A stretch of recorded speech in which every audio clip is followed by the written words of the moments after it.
Hello friends, আগের পর্বে তোমাদেরকে আমি দেখিয়েছি তোমরা কিভাবে একদিনে শিলিগুড়ি থেকে ইস্কন মন্দির আর সায়েন্স সিটি ভালোভাবে ঘুরে নিতে পারো।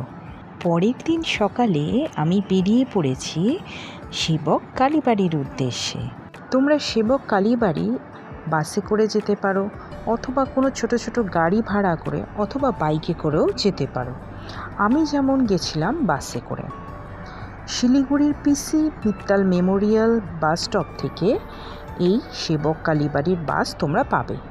শিলিগুড়ির যে কোনো প্রান্ত থেকে অটো বা বাসে করে তোমরা পিসি মিত্তাল বাস স্টপে পৌঁছে যাবে। আমি যেমন গিয়েছিলাম একটি বীরপাড়াগামী বাসে করে, তবে তোমরা সিকিম বা কালিম্পংগামী যে কোনো বাসে করে তোমরা সেবক কালীবাড়ি অনায়াসে পৌঁছে যাবে। আমাদের এখানে ভাড়া নিয়েছিল 30 টাকা করে।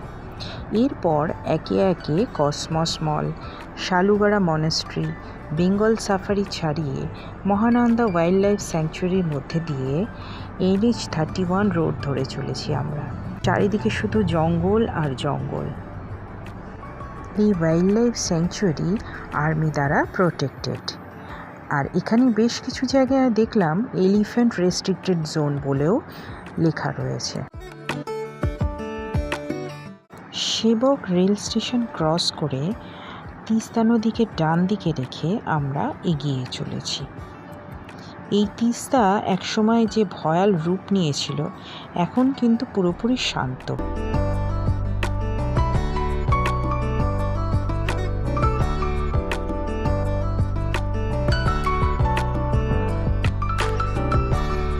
আমরা এসে পৌঁছালাম অবশেষে সেবক কালীবাড়ি। খুবই জাগ্রত এই মন্দির। সব গাড়ি এখানে এসে দাঁড়িয়ে প্রণাম করে, তারপরে এগিয়ে যায় নিজ নিজ গন্তব্যে, যাতে তারা বিপদমুক্তভাবে তাদের জার্নি শেষ করে। মন্দিরের বাইরে জুতো রাখার জায়গা আছে। পুজোর ডালিও তোমরা মন্দিরের বাইরে থেকে কিনে নিতে পারো।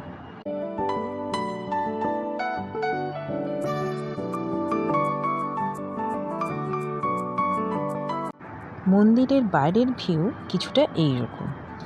উঁচু উঁচু হিমালয় দাঁড়িয়ে রয়েছে অতন্ত্র প্রহরীর মতো, আর তার পাশ দিয়ে চলেছে অসংখ্য গাড়ি তাদের নিজ নিজ গন্তব্যে। কেউ যাচ্ছে গ্যাংটকের উদ্দেশ্যে, কেউ যাচ্ছে ডুয়ার্সের উদ্দেশ্যে, আর তার মাঝখানে মায়ের মন্দির যেন অতন্ত্র প্রহরীর মতো পাহারা দিয়ে রয়েছে। মন্দিরের বাইরে কিন্তু বেশ বানরের উৎপাত রয়েছে, তাই মোবাইল ক্যামেরা সাবধানে। মন্দিরের বাইরে বেশ কিছু ছোট ছোট দোকান আছে, সেখানে মোমো, থুকপা এই জাতীয় টুকটাক খাবার দাবার তোমরা পাবে। কালী মন্দিরের উল্টো দিকে রয়েছে ভোলা বাবার মন্দির, সেখানেও পুজো দিলাম আমরা। এই মন্দির সকাল 9টা থেকে বিকেল 5টা অবধি খোলা থাকে। এরপর এগিয়ে চললাম করোনেশন ব্রিজ বা সেবক ব্রিজের দিকে। ব্রিজে ওঠার আগে যে রাস্তা চলে গেছে সেটা সিকিমের দিকে চলে গেছে, আর যে রাস্তাটা ব্রিজের উপর দিয়ে ঘুরে গেছে সেটা ডুয়ার্সের দিকে গেছে। ব্রিজের উপর থেকে তোমরা সাক্ষী থাকবে দুই পাহাড়ের মাঝখান দিয়ে বয়ে চলা তিস্তার। কখনো সে ভয়াল, কখনো সে শান্ত। আমি যখন সেখানে গেলাম তখন তিস্তার শান্তরূপই দেখেছি, কিন্তু পাহাড়ের মুখ ছিল ভার, পাহাড় ছিল মেঘে ঢাকা।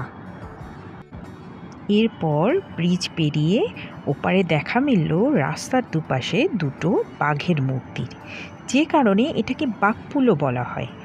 এখানে কিছুক্ষণ সময় কাটিয়ে আবার ফিরে চলা। সেবক ব্রিজের পাশে থেকেই শিলিগুড়ি যাবার বাস তোমরা পেয়ে যাবে। আমরাও এইভাবেই শিলিগুড়ি পৌঁছালাম। তোমরা চাইলে একদিন শুধু সেবকের জন্য রাখতে পারো, কিন্তু আমি আরও একটা সুন্দর স্পটে পৌঁছে গিয়েছিলাম সেদিন। সেটা বাগডোগরার কাছে, একেবারে নতুন একটা জায়গা, যেখানে সবুজ শান্ত স্নিগ্ধতার মাঝে অনায়াসে কয়েক ঘন্টা কাটিয়ে দিয়ে যায়, আর জীবনের যত ক্লান্তি সব নিমেষের মধ্যেই উড়ে যায়।